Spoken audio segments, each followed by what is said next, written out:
Hello, ladies and gentlemen, and we have a crazy woman trying to ask about, trying to tell the banks on what they're doing specifically for energy and stuff like that. And obviously, I will go on to my normal rant and tangent about it later. But obviously, we're gonna see what she has to say about this and how one of the bank CEOs snapped back at her like an absolute Chad. And I can't wait for you guys to see it. Take a look. To transition the emissions from lending and investment activities to align with pathways to net zero in 2050.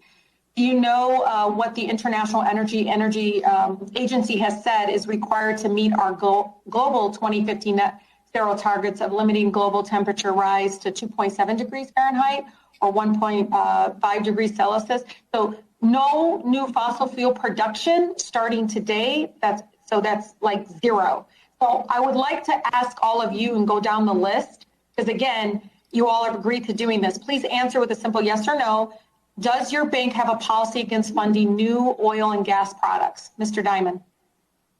Absolutely not, and that would be the road to hell for America. Yeah, that's fine. That's fine. Sir, you know what? Everybody that got relief from student loans has a bank account with your bank should probably take out their account and close their account. The fact that you're not even there to help relieve many of the folks that are in debt, extreme debt because of student loan debt, and you're out there criticizing it. Ms. Frazier, how about you? We will continue to invest in and support clients who are investing in fossil fuels and in helping them transition to cleaner energies. And Mr. Monahan? We are helping our clients make a transition, and that means we're lending to both oil and gas companies and to new energy companies and helping monitor their course towards the standards you're talking about. Yeah, Mr. Sharp? Excuse me, the same thing as Mr. Moynihan said.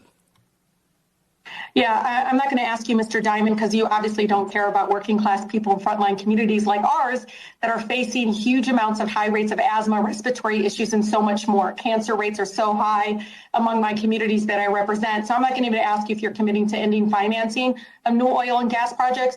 But Ms. Frazier, Mr. Monahan, Mr. Shea, we are living through a climate crisis today.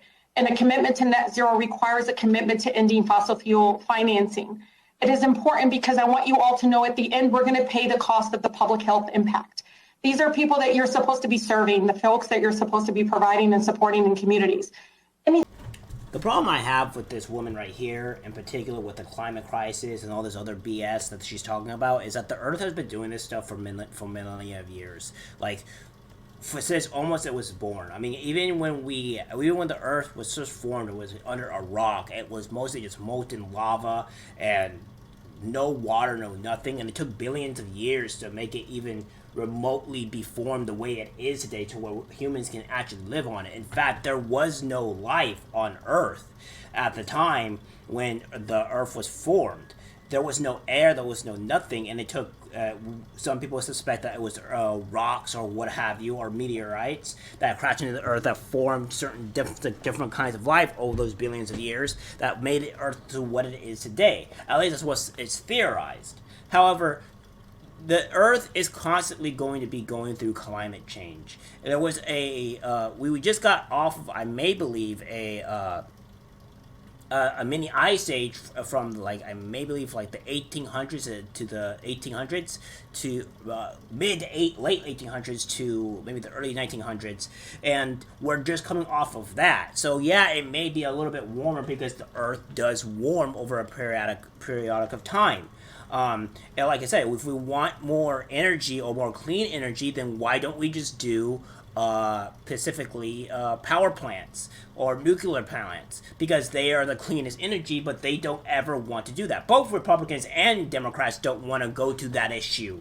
So it's not just like us being against it. The reason why he won't specifically go into the nuclear, or not nuclear, but the full on into green energy is because, one, the technology is not there. Two, we don't have the infrastructure for it yet. And three, we're trying to move it in too quickly. We can't do this at this rapid pace of time. Now, she needs to understand that cars were invented, I forgot what year, but somewhere in the early to mid 1900s, all right, where cars were somewhat invented or what have you, to where we have the vehicles that we have today.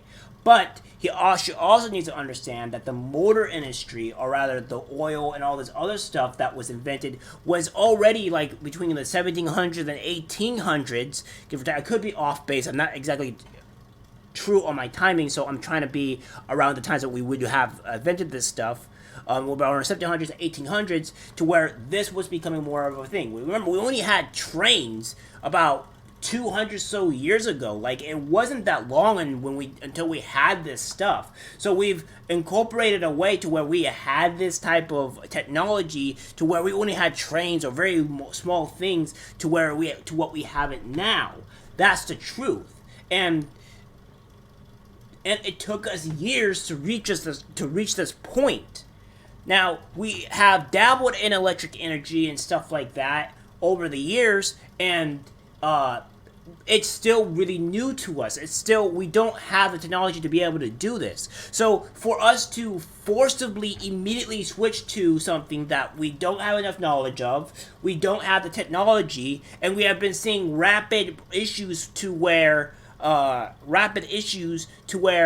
the energy requirements for this stuff is so high that we can't manufacture the enough energy to keep it up for thousands, even millions of people.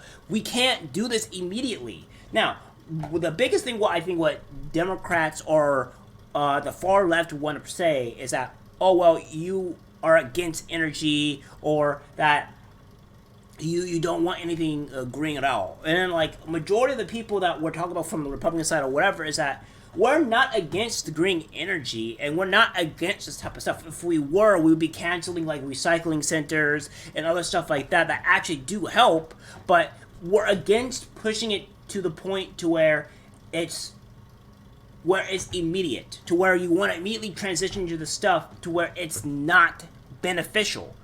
Because if we do it too quick, it's going to be the downfall. We have to slowly go in, which we're all for. We have to slowly go in and make this a reality and make sure it's okay, right? So as long as we can do this at a slow enough pace and transition into the correct amount of stuff, then all will be fine, right? And maybe even then, if we slowly transition, we might find better methods to do clean energy, like the nuclear aspect. But again, both Democrats and Republicans don't want to go that route, which I don't know why they don't want to go down that route, specifically because to fit their own agendas, which is disgusting in itself, right? But that's just the reality of what it is. These people are trying to force things onto others that are going to actively destroy people's lives because we don't have the technology or anything to do so. And it's discussing the way this person acts like a grown child on which things she does not disagree with. That is a problem. We do not need people like this in high rates of power acting like this. We need people acting rational and not emotionally over things like this. That's just reality. When you're acting like this, acting like a grown adolescent child is a huge problem. So, at the end of the day, that man is a Chad. Diamond is what we call an absolute Chad, because he has absolutely said that it will be detrimental to American populace or what have you. And it would be. We have to slowly transition. And let's introduce nuclear. Introduce nuclear plants and see if we can get that going, so that way we can actually provide this stuff. Give people cleaner energy. Give people more energy. And stuff like that. Yeah, it might include a lot of water or whatever, but these are things that we can tackle and discuss on, right? But, again, she is just insane on the things that she wants to propose and starts attacking people or not even want to acknowledge people when they have different opinions of her or talk about it. And that's probably the disgusting part of it as well. Alright guys, that's it for the video. Like, subscribe, share, and I'll see you in the next one. Take care.